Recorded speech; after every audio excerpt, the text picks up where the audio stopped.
Olá, boa noite a você. Governo de São Paulo monta gabinete de crise por causa das chuvas previstas para o fim de semana. Desde 2019, quase 400 inquéritos para investigar incêndios criminosos foram instaurados pela Polícia Federal, mas apenas 21 pessoas foram presas. O Jornal da Record já está no ar.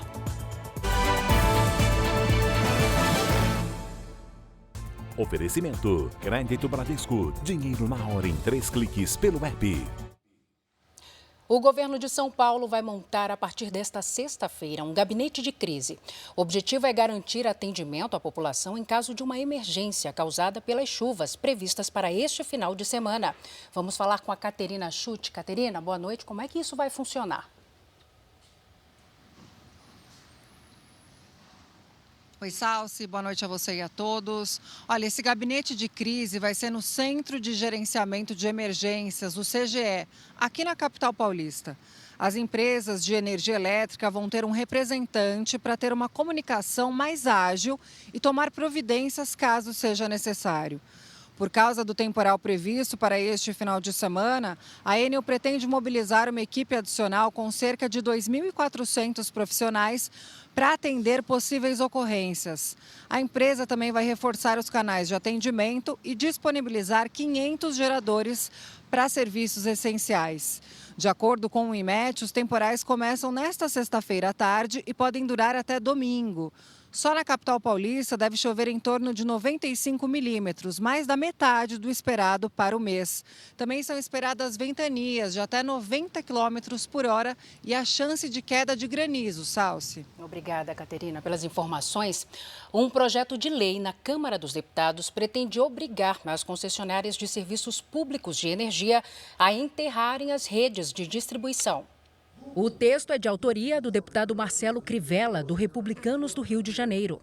O projeto prevê que as concessionárias substituam as redes aéreas por subterrâneas em cidades com mais de 300 mil habitantes. Para o parlamentar, o enterro dos fios é uma solução eficaz e urgente, pois evitaria interrupções frequentes causadas por eventos climáticos, além de contribuir para a melhoria estética das cidades. Crivella também destacou que a medida traria uma economia a longo prazo, pois reduziria o furto de cabos. O projeto foi apresentado à mesa diretora da Câmara, mas ainda não foi remetido a nenhuma comissão da Casa. A Câmara dos Deputados aprovou um projeto de lei que permite que as prefeituras participem da fiscalização dos serviços de energia elétrica. A proposta determina que a Agência Nacional de Energia Elétrica vai poder firmar convênios com as prefeituras para a fiscalização das concessionárias de energia. De acordo com o texto, a participação municipal vai depender da manifestação da prefeitura. A ideia é que a nova lei alcance também os contratos já em vigor.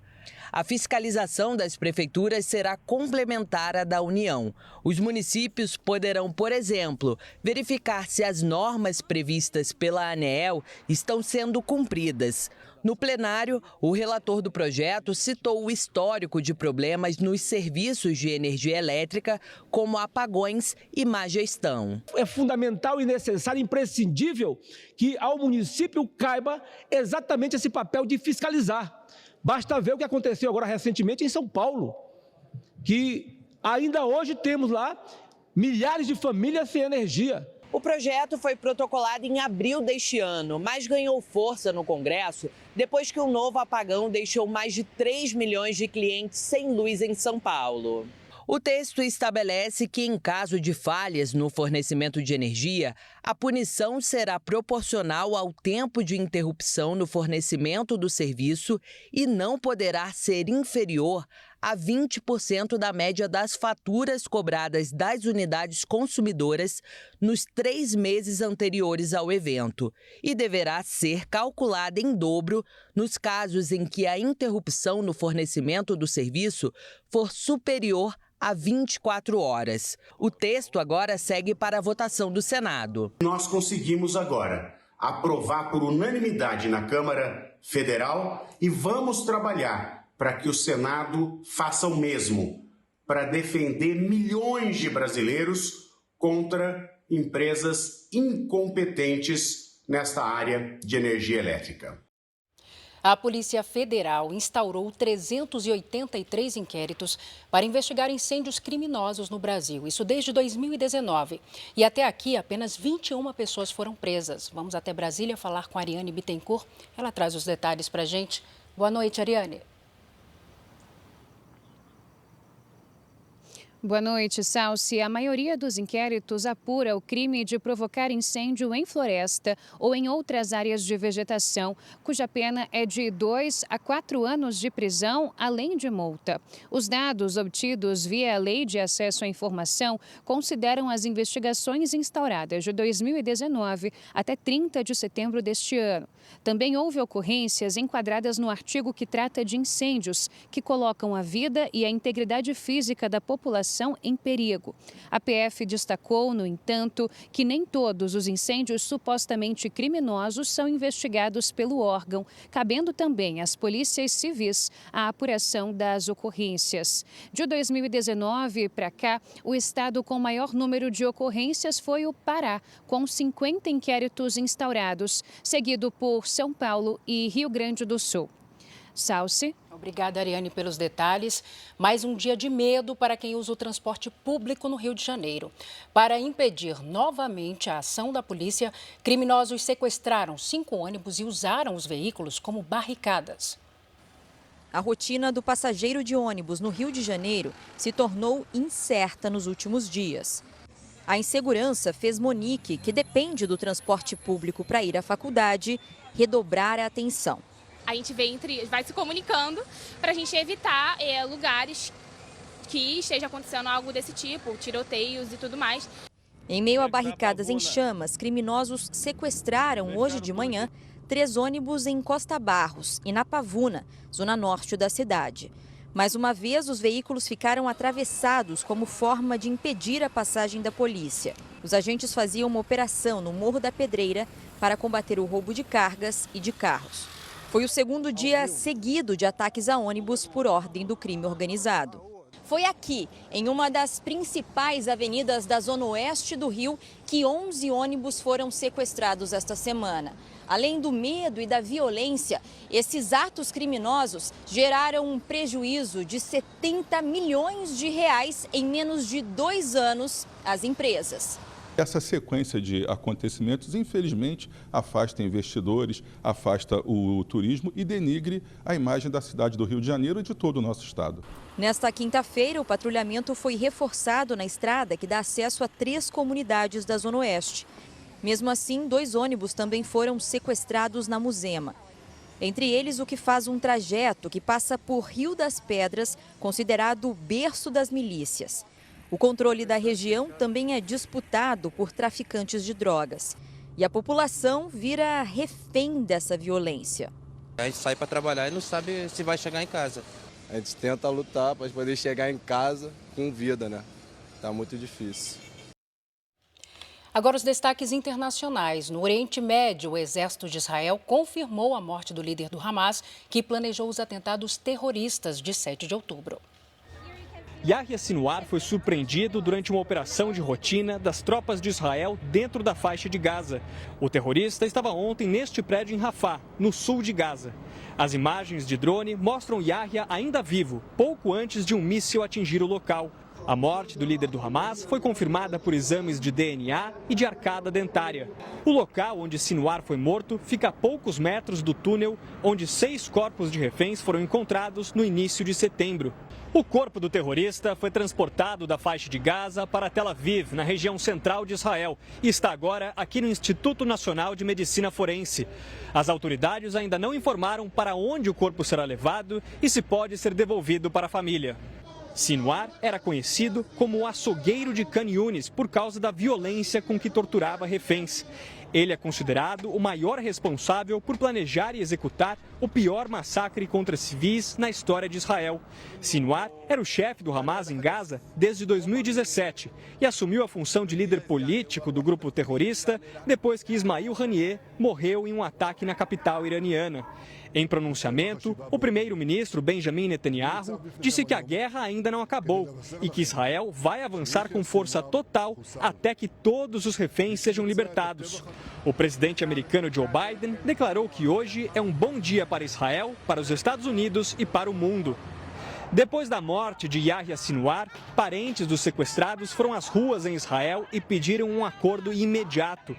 101 pessoas ainda são mantidas reféns mais de um ano depois dos ataques terroristas. É crucial que toda a atenção agora esteja voltada para a libertação do nosso filho Omer e dos demais reféns, diz o pai de um dos sequestrados. Com a morte do líder do Hamas, o futuro do grupo terrorista ainda é incerto. Yahya Sinwar era um homem provocativo e frequentemente ameaçador quando o assunto era atacar Israel. Essa é a descrição mais comum entre os integrantes do grupo terrorista. A morte dele torna mais difícil a situação do Hamas. Toda a liderança militar e política do Hamas em Gaza foi eliminada por Israel no último ano. Há um vácuo de poder e não dá para saber quem é que vai conseguir entrar no sapato do Sinwar e tomar as mesmas decisões que ele estava tomando. Segundo especialistas, a morte de Yahya Sinwar leva o Hamas a dois caminhos. Um deles é a reabertura de negociações para o fim do conflito e a libertação dos reféns que ainda estão vivos na faixa de Gaza. O outro é continuar lutando, resistindo, inclusive com a volta de atentados terroristas em solo israelense. Mas isso vai depender muito de quem será o sucessor do líder morto hoje. O Hamas perde a sua principal figura em Gaza e isso pode gerar um estilhaçamento, um fracionamento do grupo, porque não há ninguém com a autoridade que Sinwar tinha sobre o Hamas em Gaza. Entre os prováveis sucessores estão o ex-comandante do grupo, Khaled Meshal, que hoje vive exilado no Catar, Mohamed Shabana, que não se sabe se está vivo, e o irmão de Yahya, Mohamed Sinwar, chefe da ala militar do Hamas, as brigadas Al-Qassam. Se o Hamas não entrega os reféns e não negocia a soltura deles, e o governo Netanyahu também não concorda com os termos impostos pelo Hamas, o governo de Israel vai continuar com as operações dentro da faixa de Gaza. De volta ao Brasil, o Jornal da Record teve acesso a áudios que mostram como agem as quadrilhas que controlam falsas centrais telefônicas. Os idosos são as principais vítimas desses criminosos. Eles fingem que há um problema na conta corrente da vítima e pedem a transferência de valores. Quando o telefone tocou, esta mulher jamais pensou que poderia ser um golpe. O suposto atendente dizia ser funcionário do banco. Falam de uma maneira tão educada, de uma maneira tão compreensiva que você realmente acredita. Quanto mais coisa você falar, mais informação ele vai ter e mais ele pode te convencer de que ele realmente é a instituição bancária.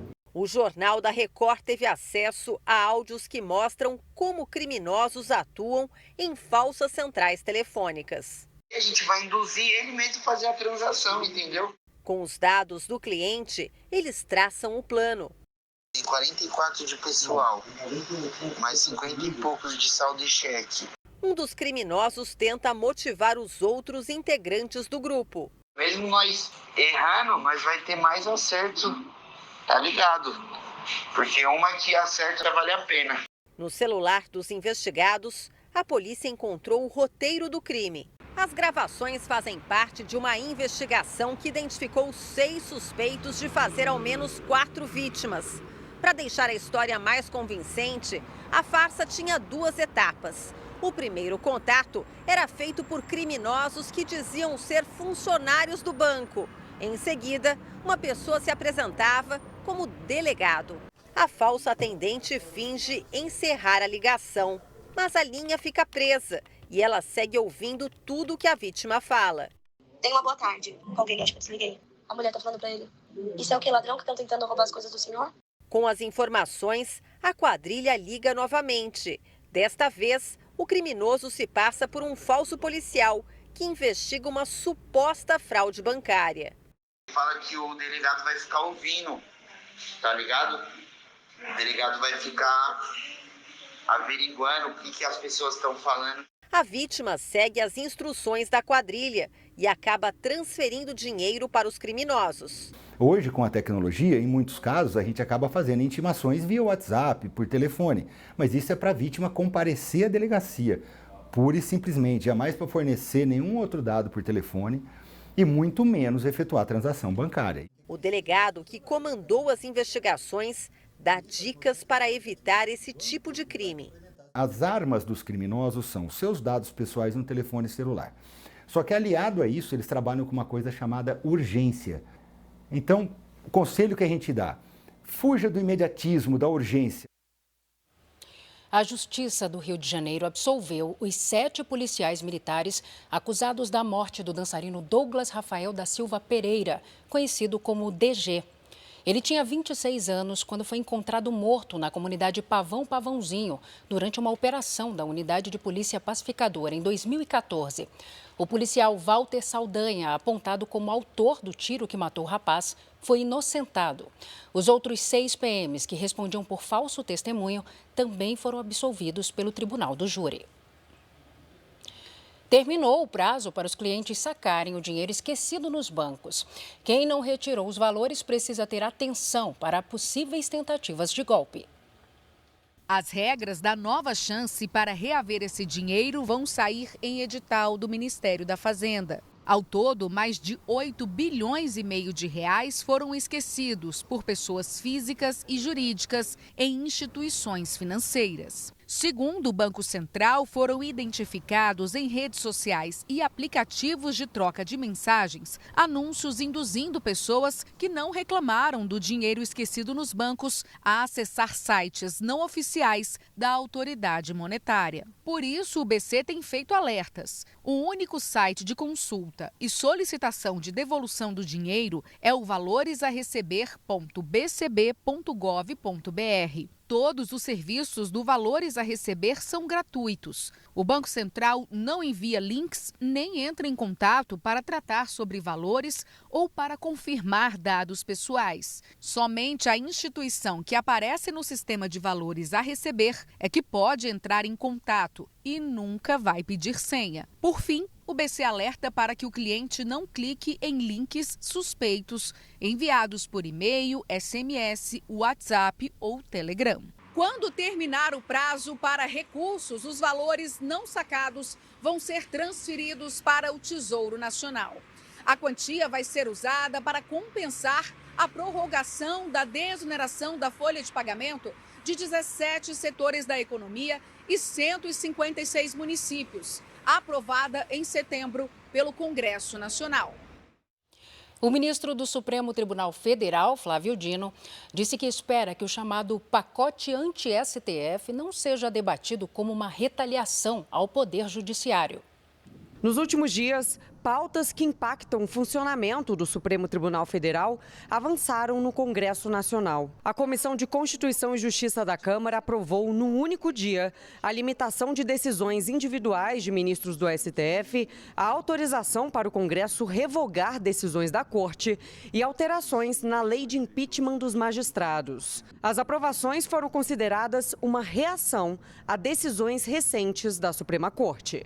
Hoje, o ministro Flávio Dino defendeu que o Legislativo não aprove pautas contra o STF por retaliação e defendeu a atuação do Supremo. É claro que os poderes reciprocamente são autônomos, devem buscar a harmonia, por isso dialogar. Apenas ponderamos que não deve haver uma motivação de retaliação, uma vez que o Supremo tem agido, sobretudo, assentado na Constituição, buscando assegurar que ela seja cumprida. Toda essa movimentação tem como pano de fundo o bloqueio do pagamento das emendas parlamentares, determinado pelo ministro Flávio Dino e confirmado pelos outros ministros da Corte. A suspensão já dura cerca de 2 meses e impacta no jogo da sucessão pelas presidências das casas legislativas e na relação dos parlamentares com as bases eleitorais. O STF exige transparência e prestação de contas sobre a distribuição das emendas parlamentares. Os presidentes da Câmara, Arthur Lira, e do Senado, Rodrigo Pacheco, se reuniram nesta quarta-feira para discutir uma proposta para atender ao Supremo, que deve ser votada após o segundo turno das eleições municipais. O presidente Lula esteve em Salvador, na Bahia, onde fez a entrega de ônibus escolares e anunciou a ampliação do programa Pé de Meia no estado. O presidente Lula começou a agenda em Salvador, fazendo a entrega de ônibus escolares. 244 novos veículos serão repassados para cerca de 200 municípios baianos. Em seguida, Lula anunciou a ampliação do programa Pé de Meia, benefício que incentiva alunos do ensino médio a permanecerem na escola, com uma bolsa mensal de R$ 200. Este programa é uma demonstração que nós estamos dando para que a gente não veja mais jovem desistir da escola porque precisa trabalhar para levar comida para casa. É muito importante que a gente tenha clareza que esse é um programa para formar cidadãos e cidadãs nesse país. A Bahia tinha 272 mil estudantes que recebiam o benefício. Com a ampliação, o programa vai chegar a 406 mil alunos do ensino médio.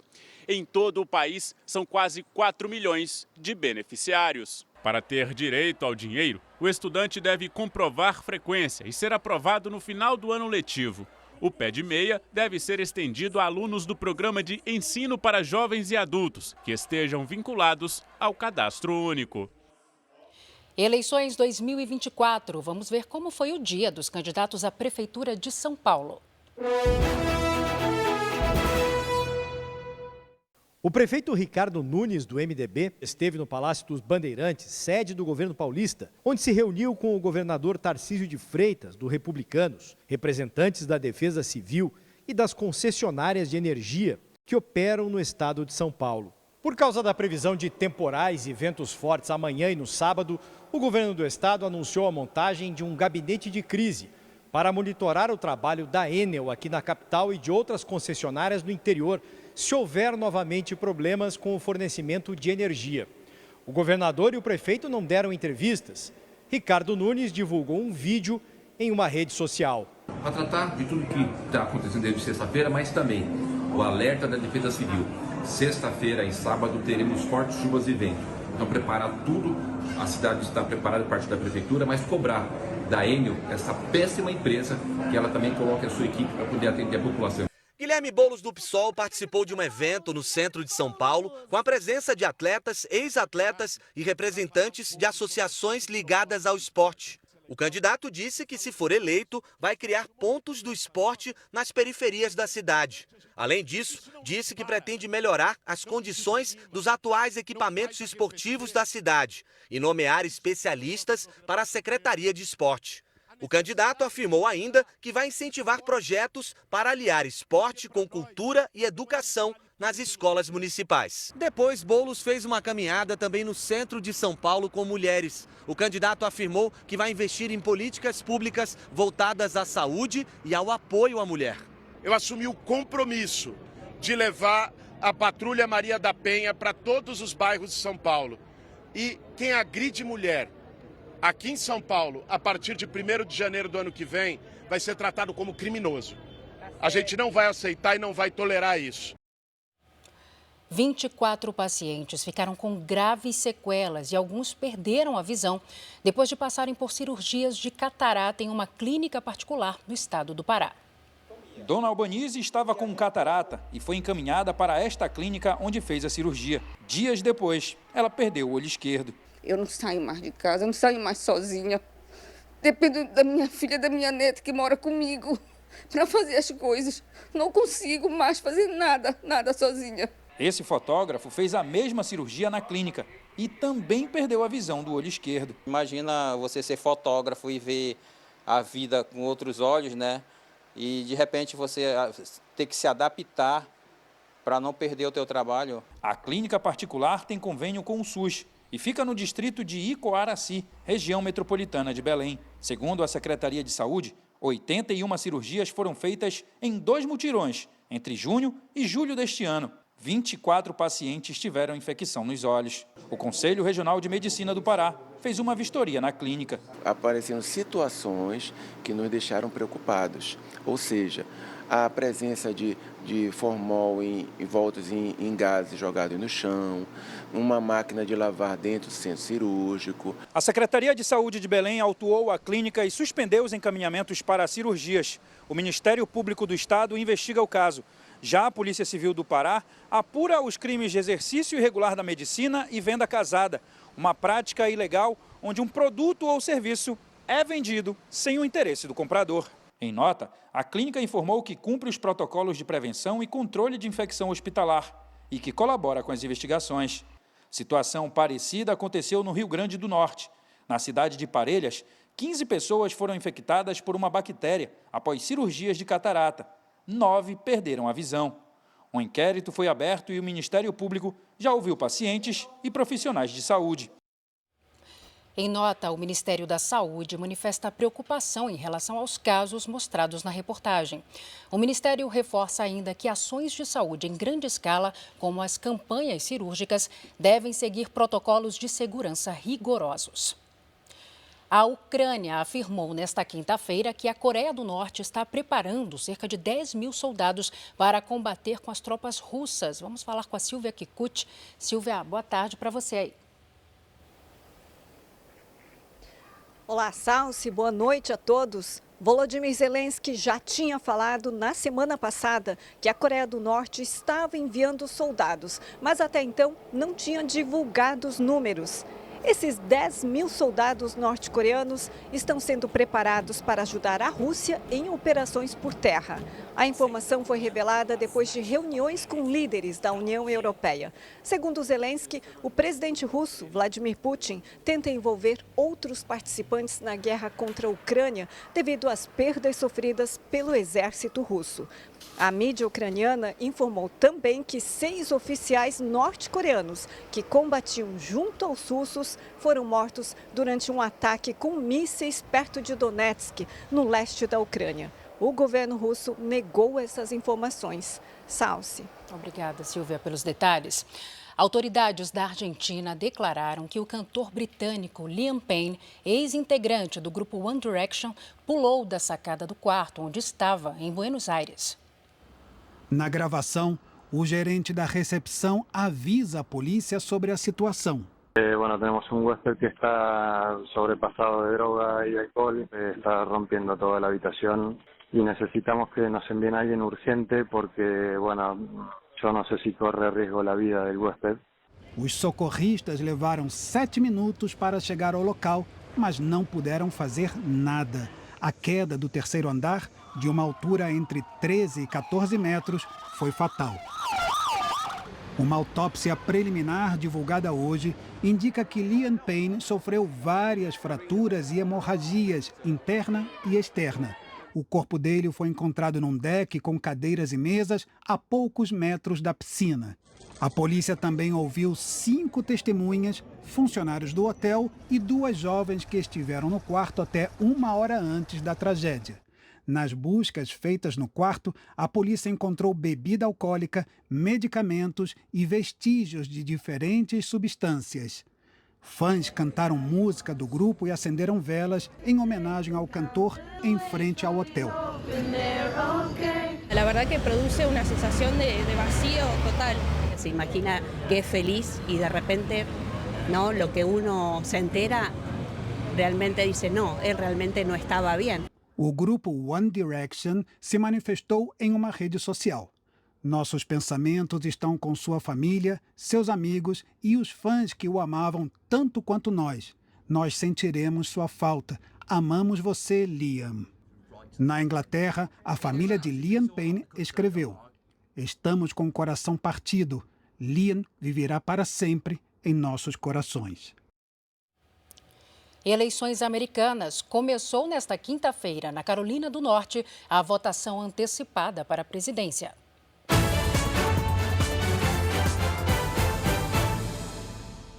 Três semanas depois, os moradores da Carolina do Norte ainda sentem os efeitos da passagem do furacão Helene. Muitos continuam sem água potável ou sinal de telefone, o que não impediu a formação de filas nas sessões eleitorais. O Jeff disse que talvez precise de uma carona, mas vai votar. A resposta às consequências do furacão foi duramente criticada por Donald Trump, mas o reflexo na eleição ainda é incerto. As pesquisas mais recentes mostram os dois candidatos tecnicamente empatados na Carolina do Norte. Hoje, Donald Trump deve comparecer a um jantar beneficente. A presença no evento em Nova York é uma tradição das campanhas, mas a adversária Kamala Harris deve apenas enviar um vídeo para ser exibido aos convidados. Ontem, em uma conversa com eleitores latinos, Donald Trump foi perguntado se realmente acreditava que os imigrantes estariam comendo animais de estimação. O republicano respondeu que apenas disse o que foi reportado.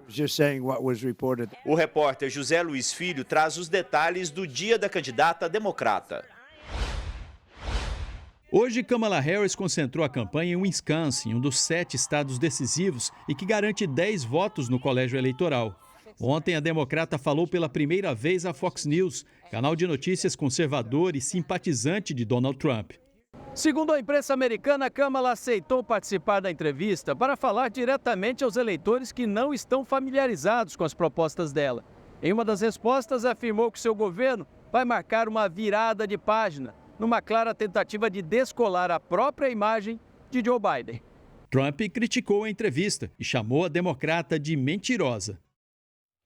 Agora a gente fala de futebol, mas antes do clássico entre Flamengo e Fluminense pelo Campeonato Brasileiro, torcedores das duas equipes entraram em confronto nos arredores do Maracanã. Vamos falar agora com Leonardo Acker, ele traz os detalhes. Léo, boa noite. Alguém foi preso?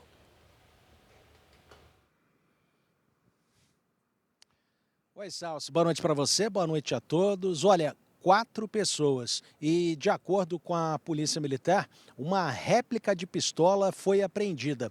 Ao menos 3 pessoas ficaram feridas. Em imagens que circulam pelas redes sociais, torcedores se enfrentam em uma rua aqui da Tijuca. A Polícia Militar precisou usar gás de pimenta para controlar a confusão. Agora, segundo a PM, as ocorrências foram encaminhadas ao Juizado Especial do Torcedor e Grandes Eventos. Até o momento, não há informações sobre o estado de saúde dos feridos. A segurança segue reforçada nos principais acessos ao estádio do Maracanã e na saída do jogo não foi registrada nenhuma ocorrência. Salsi. Que confusão, hein, Léo? Obrigada pelas informações. Já dentro de campo, o Fluminense venceu e saiu da zona do rebaixamento. O Corinthians goleou o Atlético Paranaense em Itaquera, com direito ao primeiro gol do holandês Memphis Depay. Na jogada ensaiada de escanteio, Mateuzinho bateu de fora da área e fez esse golaço. Corinthians 1-0. Ainda no primeiro tempo, o goleiro Mikael não segurou a cabeçada e no rebote Kaká ampliou para o timão. O Atlético reagiu, Nicão de cabeça diminuiu. Eric encheu o pé e deixou tudo igual, 2-2. Apesar do susto, o segundo tempo foi todo corintiano. Na cobrança de falta, Memphis Depay colocou o timão novamente em vantagem. Foi o primeiro gol do holandês pelo clube. Em seguida, a defesa do Furacão cortou mal o cruzamento e Rodrigo Garro também marcou. E Yuri Alberto fechou a goleada, 5-2. Com o resultado, o Corinthians ultrapassou o Atlético, saiu do Z4 e empurrou o Furacão para a zona de rebaixamento. Lutando contra o rebaixamento, o Fluminense abriu o placar no clássico contra o Flamengo, com o gol de Lima. Em jogada semelhante, Martinelli foi à linha de fundo e cruzou para o gol de Arias, 2-0. O Fluminense subiu para a 15ª posição, com 33 pontos. Flamengo é o 4º. Este foi o Jornal da Record. Ouça essa e as outras edições dos boletins JR 24 horas, também nas plataformas de áudio. Você fica agora com Fala Que Eu Te Escuto. Boa noite para você. Cuide-se. Tchau.